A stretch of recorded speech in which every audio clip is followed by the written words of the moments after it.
military? Military, in the military, been in the military, veteran? Family member in the military? Oh. There we go. You want to take those two? All right. Okay, so anybody have a brand new grandchild? How about, okay, I know, Stephanie, you're going to take this one. Just walk over to Stephanie. This is youngest niece, nephew. I mean, she's got 3. Come on. So, and we also have this one, Stephanie. We also have this one.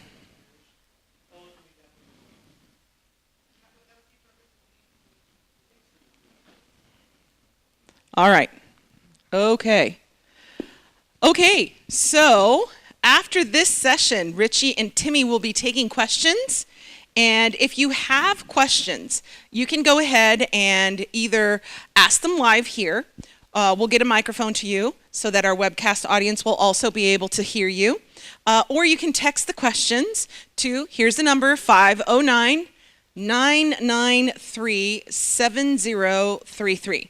Again, 509-993-7033. So if you have those questions, it'll kind of fuel our Q&A session here that we'll be starting after our third part of the Anger and Desire webcast. So I was taking notes furiously, making sure that I had some stuff to be able to feed you guys here. All right, so they talked about desire, and there's something between the desire and anger. What is it that kind of thwarts that desire? What is that called? The threat. And we can go 2 ways. One way or the other, and remember he said it was a continuum. It's not exactly one way or the other. What are those 2 ways? Idolatry, I need this, or grief. So what is the definition of idolatry?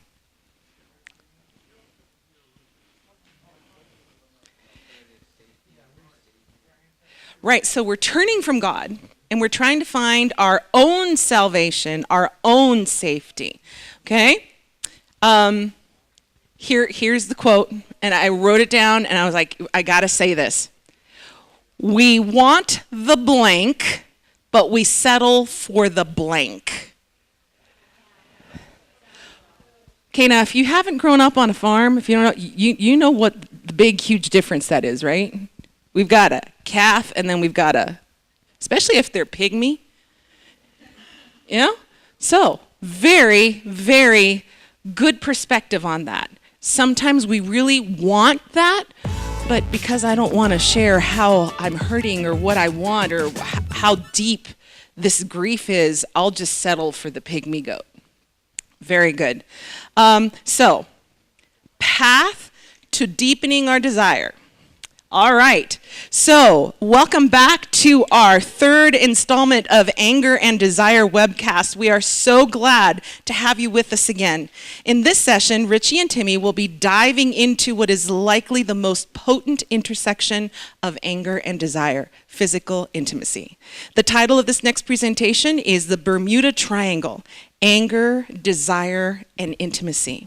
Right after that, we'll have our first Q&A session, so that if you have any questions you'd like to have answered, email them to angerandDesireWebcast@gmail.com, or please text them to 509-993-7033.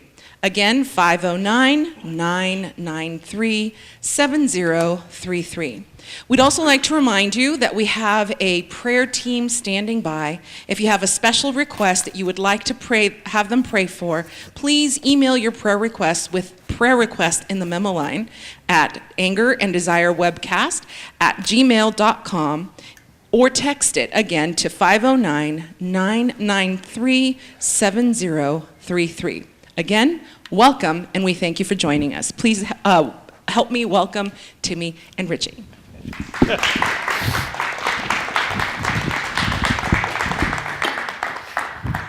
Well, thank you, lively studio audience here, and welcome back those of you who are joining us by web stream.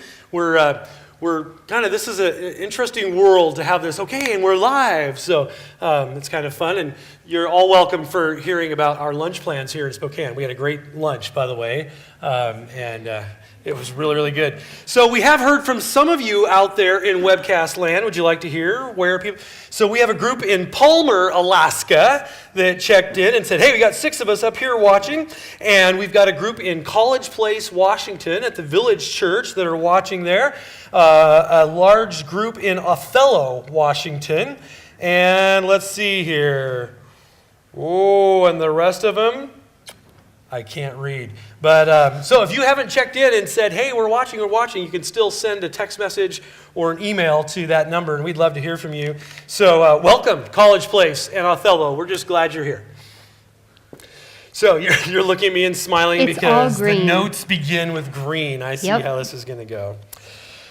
Well, a few things we just want to say. So welcome back, and we just want to start off. I've always wanted to do this. I grew up listening to Focus on the Family, and every once in a while, Focus on the Family would start a program by saying, parents, if you have young children in the room with you, we just like to let you know that the topic we'll be discussing in the next hour may not be appropriate for your young children. You may want to find something else for them to do.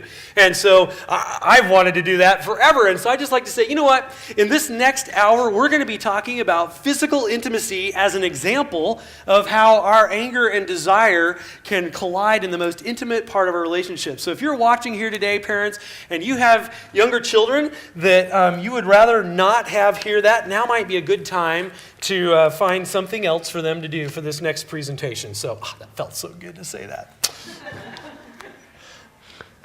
Is it still green? It's still green, babe. Oh. Okay, so that said, I've never heard Focus on the Family say this. This webcast is not actually a marriage seminar. We were really intentional as we thought about that. We said, no, this is a relationship seminar. However, in this session, we're going to look at physical intimacy, and some of you may feel like this discussion isn't for you. But I just want to say, you know what? The principles that are going to come out of what we're looking at apply to all of our important relationships. So I just want you to do your filtering there and say, how would that apply to the relationships that matter most to me? You know, when sometimes Timmy and I work with couples together, and when we do work with couples in a counseling type environment, there's rarely, if ever, a more vulnerable conversation than when we talk about anger and desire around sex. This is as raw as it gets when we talk about our relationships and where we feel the most vulnerable. So we're going to use physical intimacy as an example of how anger and desire play out in the core of our relationships. So we've created a amalgam couple, meaning that it is not a real couple and it is a real couple. So we have done, we've talked to hundreds and hundreds of couples as we've done our marriage material across the country. And we have heard some ongoing themes. And so this couple that we've made up, Jonathan and Jasmine, are not a specific couple that we are very sneakily pulling from or that we have their permission from. We have heard this same material from dozens of couples, so we've just kind of created them for your benefit so that we have a talking point. So for this particular, I want you to imagine that Jonathan and Jasmine, they're in counseling because they have some challenges around sex. And for Jonathan, it's all about sex. He wants it to be more frequent, more creative, more playful, and have we mentioned more frequent? And so then we have Jasmine, his adoring wife of, we'll say, 20 years, and she says she loves him, she's attracted to him, and she does enjoy sexual intimacy, but not as often as Jonathan would prefer. And he, as his attempts, because of course we've been talking to him around desire, he's trying to figure out how to word this in more than just context, I want more sex, and saying that he's feeling unwanted because she doesn't seem attracted to him like he's attracted to her. And she responds, she insists, yes, I very much want you, I am attracted to you. But, like I said, we've watched this more than a few times. We watch his countenance sour, his brow furrow, and then the angry, hurt story of years of perceived rejection and neglect just pour out. And he concluded his count with, I just want her to be the wife that God has called her to be and meet my needs physically. Is that so bad? And Jasmine, in this case, shakes her head in pained confusion and resignation because they are at a desire impasse. And she doesn't know how to move through it so that his desire to be wanted can be met. So do you hear the self-righteous way that Jonathan just couched his desire? Do you hear that? Is that so bad? I just want her to be the wife that God has told her she needs to be, right? You're hearing that? Incredible. Let me just ask you a question. When you hear Jonathan couch his question that way, does it draw you towards him or push you away from him? It's a push away, right? Because he's stating his desire, but doing it in such a self-righteous, heavily fortified way that he's actually building a wall. And if we were to pull from our earlier teachings, what is the element that is missing in his anger? Quiz time, you passed. Good job. Good job. Yep. Okay, continue. Yeah, we've got A students here in this setting anyway, so well done. We live in a time of sexual confusion that's really paralleled only by a few times in history. So much sexual confusion all around us. But a closer examination shows that what we're really looking at in that confusion is desire broken and bent into counterfeit experiences. That's really what we're looking at around us. Let's talk about some of the ways that this plays out today in our marriages. We often in the church, well, maybe not you, I'll just own it, sometimes shake my head over how sex is used and abused in our culture. And just go, oh, really? For everything. But too often, the same patterns are playing out behind closed doors in Christian homes. And so we need to just kind of take a step back. And so those of you that have been with us, we're just kind of used to diving into some of these spaces. And so that's what we're going to do here today and just say, let's talk about what's true of us, all right? We're not talking about those people out there. Let's talk about what's true of us here inside the walls of the church where we're gathering today or wherever you may be. So we're going to talk now about true desire but counterfeit experience. And one of the things that we want you to consider in this is that, we know that there is twisted sexuality in the world. We all know that. But we don't often look at how there are similar themes within our own marriages that we would never put those big, bad, scary words to. Of the things that they do out there. So we are going to throw out some words that are typically used in a different context. They're all going to be familiar to you, but we're bringing them into marriage specifically now, and what it means for desire and intimacy. So that... And they may be uncomfortable. That is the purpose. Especially as we apply them to marriage or your relationships. They may be uncomfortable. It's true. So the first one, again, we're looking at true desire, counterfeit experience. And the first would be pornography. The illusion of intimacy is there with porn because here is a partner that will never say no. The computer will never tell you, I'm too tired, I have a headache tonight. Or, you did not help with the dishes, taking the trash out, or putting the kids to bed. And I am not interested in engaging with you around this right now. And so porn has a partner that will never say no. What's so unfortunate, though, is that porn leaves in its wake the wreckage of broken intimacy, betrayal, and distrust. Because porn, I think the desire there for connection is good, but it gets twisted in how it comes out. Porn can act as a gateway drug because the craving for real intimacy isn't actually satisfied. It's like you get close and there's satiation of a specific physical sensation, but no, I want to be heart to heart with someone. To quote one of my children around a picture that he saw, and we were talking about it, you can't have sex with a picture and think it's going to turn out okay. And that was from the voice of a 10-year-old at the time. And We have seen so many wives who don't trust their husbands with their bodies due to porn use. And so the husband is wanting to connect. He's wanting to have this soul-to-soul connection, but his temporary desire, or his I should say his long-term desire, but temporary way of meeting his desire, keeps him from getting what his heart truly longs for. And that is so sad in these situations because it becomes a self-perpetuating cycle where, and again, I work mostly with women, that's why I'm using specific gender terms of, in this case, the wife doesn't want to give her body. It is not specific to only men use porn and only women get hurt. I'm not in any way implying that. Most of my clients are women, so that's what I'm pulling from.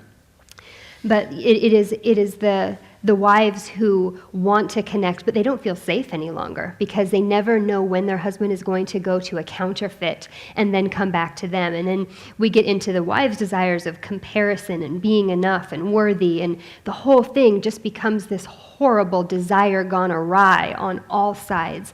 And it's really, really hard to pull it back in and be able to heal and have no true desire, and we're going to do a true experience of something that brings together belonging and security within that relationship. And really what you've just described is, as we talked about this morning, he's settling for a goat. He's settling for a goat. Settling for a goat. Another one that's kind of gotten attention recently is what we call the hookup culture. How many of you have heard of the hookup culture, right? This is a phenomena of our age to some degree, but basically it's the idea of two complete strangers hooking up for one purpose, and that is to have free sex, and they may never see each other again. Okay? Hookup culture. So how does that look in our marriages? Because we're applying all of these to our married relationships. What we're looking at is there are too many couples who live with this experience where they settle for sexual experience for sensation's sake only, right? So what's under this approach? Well, what's underlying this approach, the hookup approach in marriage, is that at least one partner has a consuming desire. Not a healthy, godly desire, but a desire to literally consume their partner for their own ends and pleasure, okay? This is not a sharing, this is not a caring and serving experience. This is simply, I have a need and I'm going to consume you to meet that need. And so when that plays out, even in the context of marriage, we are looking at hookup, a hookup connection in marriage, settling for a goat instead of a calf. Indeed. Another one we want to throw out for your consideration is in-house prostitution. Again, we think of prostitution being something that's out there. It is a trading of sex for a commodity, a resource. But how often does that infiltrate into our marriages as well? So that we are trading, I have a need, and if I give you my body, you will meet it for me. It's not about connection and intimacy. Now, do our needs get met in sex? Yeah, I sure hope so. There is purpose in that. But do you hear the difference between we are trading favors here? You will give me what I need if I give you what you want. And suddenly that, again, these are kind of awkward terms to talk about in a marital sense, but I think it's really important because we debase the beauty of sexuality when we enter into a counterfeit experience to get our desires met. I mean, what would it be if you were able to say, I have this desire, and we need to talk about why you're unwilling to meet it, rather than me saying, I'm just going to give up and give you my body so you'll meet it. See, we're trying to avoid, again, desire, grief, and at some point, anger will enter into that equation. Because at some point, whichever party is doing the offering is going to say, you know what, cut the crap, I'm done with this. And something is going to shift. So again, it's in-house prostitution is meeting the other's desire as an exchange of services rather than a soul connection. So what's true of each of these models that we just talked about is that each of these maintains an illusion of togetherness, all right? So each of these three maintains an illusion, not the reality of a connected relationship, but the illusion of a connected relationship. And the tragedy is that as long as we maintain the illusion, we are not motivated to work for the real thing. Yep. You see that? You see what we're missing out on? If we're satiated with a goat, we will never desire a calf. That's right. So it leaves the core issues that hinder intimacy intact while creating a good enough atmosphere, but that only works for so long. And then the clock runs out on that. Right, because at some point you're going to, when desire is left unmet or unmet in a true sense, at some point there is going to be an intersection of anger. And when those kind of things happen, we've watched it play out with couples over and over and over again, is that when you hit that intersection of anger, often there's one of two sides that happen. And one side is contempt and just utter disgust and disdain for the other person. And then on the other hand, which is almost harder to work with, is apathy. And that is, peace out. I don't care any longer. I don't care what you do. I don't care what you say. You don't get to hurt me any longer. And so both are a defense against pain, whether you choose contempt or you choose apathy. Both of those are defending against what is true desire and what is grief. And now it's green, so I'll stop talking.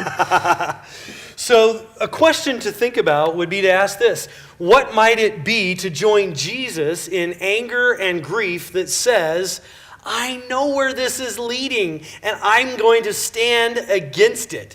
This would be a choosing of suffering and righteous anger that fights for the relationship.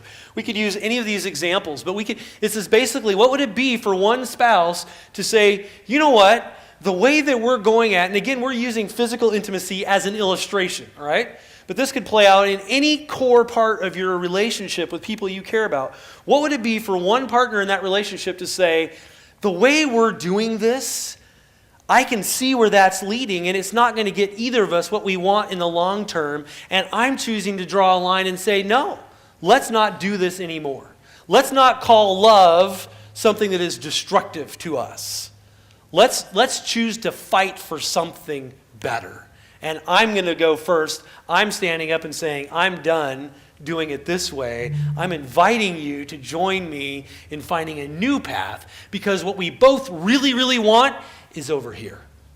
And it's going to take some effort, but I'm drawing the line and saying, I'm done with this. Will you join me in working towards that? So, compare these counterfeit options that we just put out there for you with God's gift of emotional, spiritual, and physical intimacy. Let's just kind of compare and contrast. You know, when we think of intimacy, and by the way, we're intentionally using some words and kind of changing, because in some of our culture, if we use the word intimacy, we just said sex, right? But that's actually not a fair use of the word. Intimacy is much broader than that, right? That's why we say physical intimacy, emotional intimacy, spiritual intimacy, because intimacy is much broader. And what's beautiful about intimacy as God designed it is that it encapsulates the whole, and we bring our whole selves to a physical connection, and that's what makes it so much more beautiful than any of these other counterfeits can ever offer.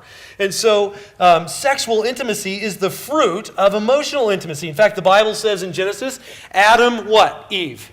Adam knew Eve, and she conceived. And some people say, well, see, there it is right there. You know, we got knowledge, we got a child. What does that mean? Well, clearly it involved sex. Let's put that out there, all right? Clearly that was involved. However, when it uses that word in the Old Testament, in the Hebrew, it's saying more than that. He knew her, right? They had a connection. There was a connection going on that was far beyond physical. And that's what drew them together in the physical act that produced a child. You know what's beautiful about intimacy as God designed it is that it grows richer with time, especially when it's protected by exclusivity, commitment, emotional and spiritual intimacy, and a deepening knowledge of our partner. And that's the beautiful thing. And research is even now showing that couples who have been married report higher levels of satisfaction sexually than people who have not been married. Why? Because there's a lifetime of learning that goes into building ultimate intimacy. It doesn't happen in a hookup. Do you hear what I'm saying? So God has something better for us. He's like, here's the calf. In other words, true sexual intimacy happens best and most often in the confines of marriage. And God says, I want you to have the best gift. And here's why, because it's actually better over here. So that brings us back to the kind of where we started. What is God calling us to in regards to physical intimacy? And what does he place demands on partners, as Jonathan suggests in our opening story? So some questions for you to consider and to mull as we go forward. What does God invite us to in the sensitive area of relationship? Is Jonathan right regarding Jasmine's wifely duties? Does God require one spouse to prostitute themselves in exchange for an illusion of connection? And how does righteous anger and desire play out when it comes to physical intimacy? As we looked through Scripture and just said, what do we find as examples here that would help draw, that we can draw from in our time together? One of the things that came really clear is that righteous anger, we're talking about righteous anger in the bedroom takes the form of jealous grief. Now, how many of you regularly think of jealousy in a good way? Anybody? I personally think it's kind of a scary word. When Yeah. someone says, oh, they're jealous, that means they're either envying you something, they're jealous of you, or if they're jealous for you, then they're probably coming in a bad way to come in and take you. I don't know, it just has bad connotations. So that's kind of how we in our culture tend to think about jealousy. So it's interesting. You're seeing a pattern. Actually, we've kind of given negative connotations to most emotions in our culture, right? But jealousy is another trait of God. How many of you are aware that God is jealous? That is part of his character. Okay? So we're going to read, there's lots of passages we could choose from, but we chose the one in Exodus chapter 20. Here in the Ten Commandments, verse 4, God says, you shall not make for yourself a carved image or any likeness of anything that is in heaven above, or that is in the earth beneath, or that is in the water under the earth. You shall not bow down to them or serve them. For, here's the transition, for I, the Lord your God, am a what? Jealous God. And then he goes on to say, visiting the iniquity of the fathers on the children to the third and the fourth generation of those who hate me, but showing steadfast love to thousands of those who love me and keep my commandments. God identifies himself as a jealous being. And we as Christians say we want to be like God. So, I want to invite you to consider what godly jealousy looks like in the context of relationship. We're talking about the bedroom, so we're using this as an example.